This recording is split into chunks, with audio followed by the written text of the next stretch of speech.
Hai gengs, di video kali ini saya akan membuat roti krim keju dan coklat. Kalau nama kerennya Long John Bread. Roti ini sangat cocok disajikan sebagai menu sarapan untuk keluarga kita. Berikut bahan-bahannya ya, atau teman-teman juga boleh screenshot di kolom deskripsi. Saya mau mengaktifkan raginya dulu ya, karena raginya sudah pernah saya pakai. Di sini ada sekitar 20 ml air hangat, saya campurkan dengan sedikit gula pasir, dan saya masukkan ragi instannya. Kemudian saya aduk seperti ini, diamkan selama 5-10 menit. Kita ke bahan keringnya ya. Di sini ada tepung terigu protein tinggi, bread improver, ini opsional ya teman-teman, boleh pakai boleh tidak. Dan gula pasir butiran halus. Di sini saya memblender gula sebentar supaya butirannya lebih halus. Kemudian kita aduk hingga tercampur rata seperti ini. Setelah itu, masukkan telurnya dan aduk kembali.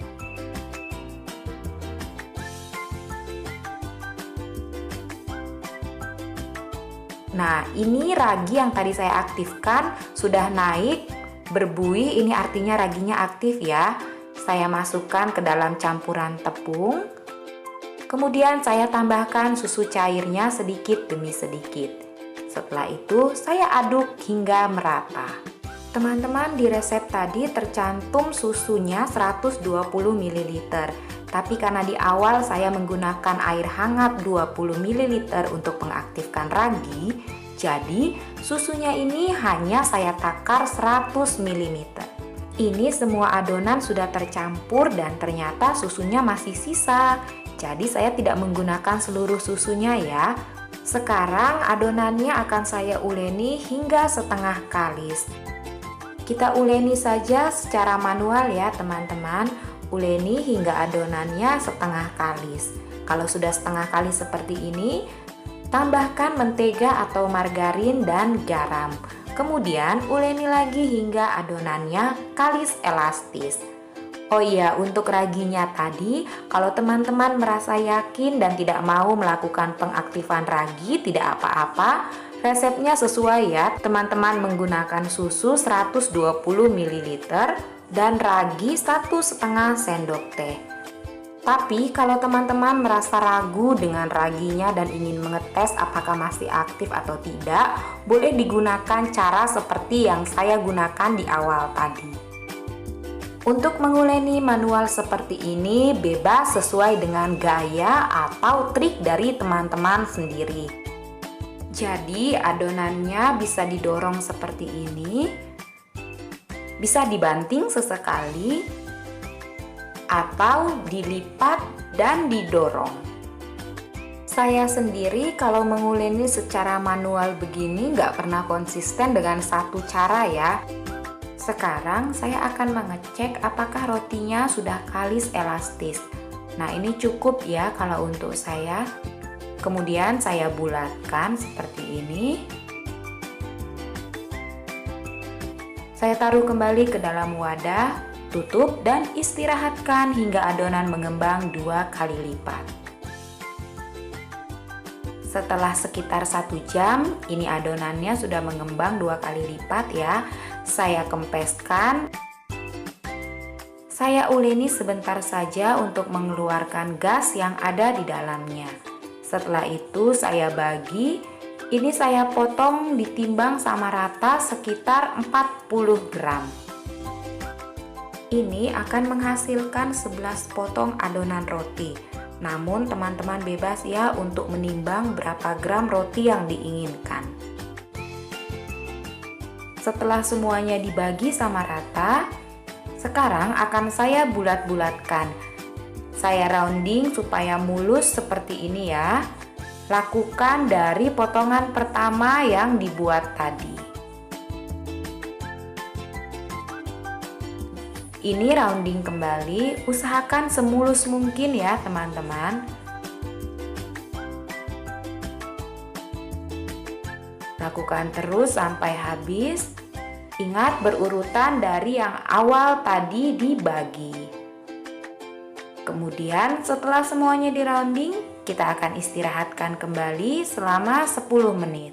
Tujuannya adalah supaya adonannya menjadi lebih rileks. Jadi tidak perlu lama-lama, hanya 10 menit saja. Ambil adonan yang paling pertama kita bulatkan, kemudian gilas memanjang. Setelah itu kita balik adonannya agar lapisan yang mulus berada di luar. Kemudian dilipat dan ditekan-tekan untuk menyatukan ujungnya.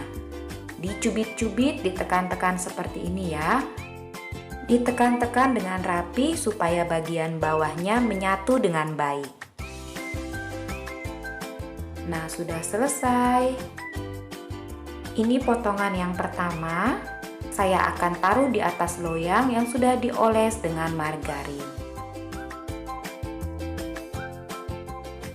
Jangan lupa beri jarak antara roti yang satu dengan roti yang lainnya.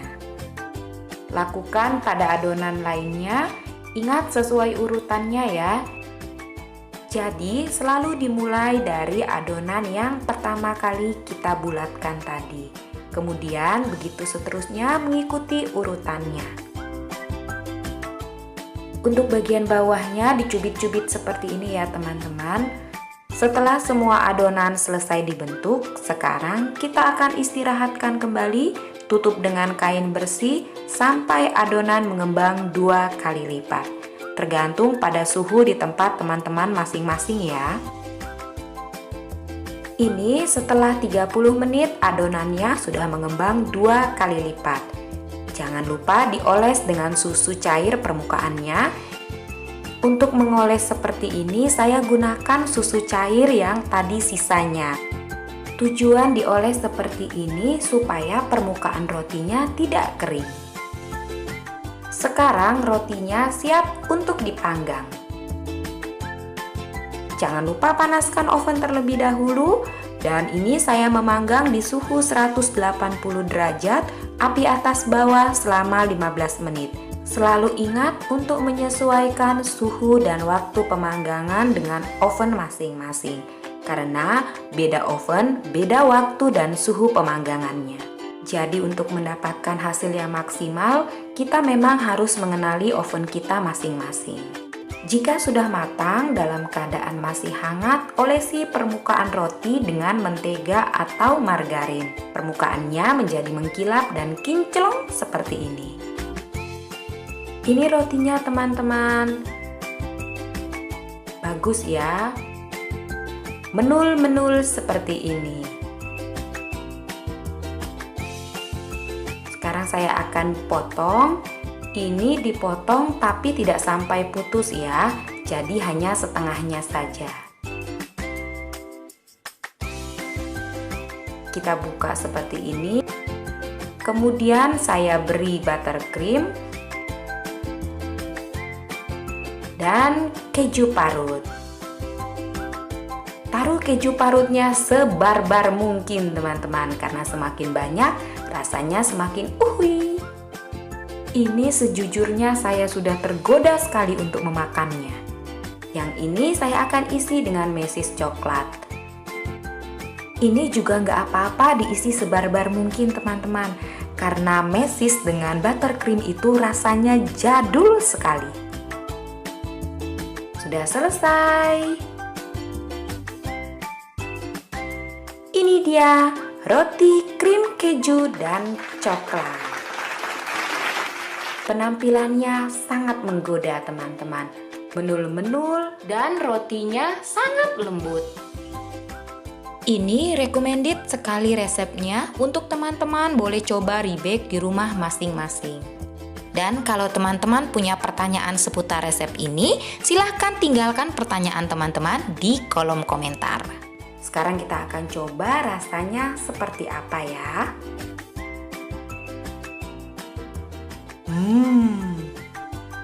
Enak sekali teman-teman, rasa keju dan krimnya menyatu dengan roti yang sangat lembut. Kalian yang selama ini belum subscribe channel ini, jangan lupa klik tombol subscribe klik loncengnya karena subscribe dari kalian menjadi suatu penyemangat bagi saya. Terima kasih sudah menonton video ini teman-teman. Sampai jumpa lagi di video-video berikutnya.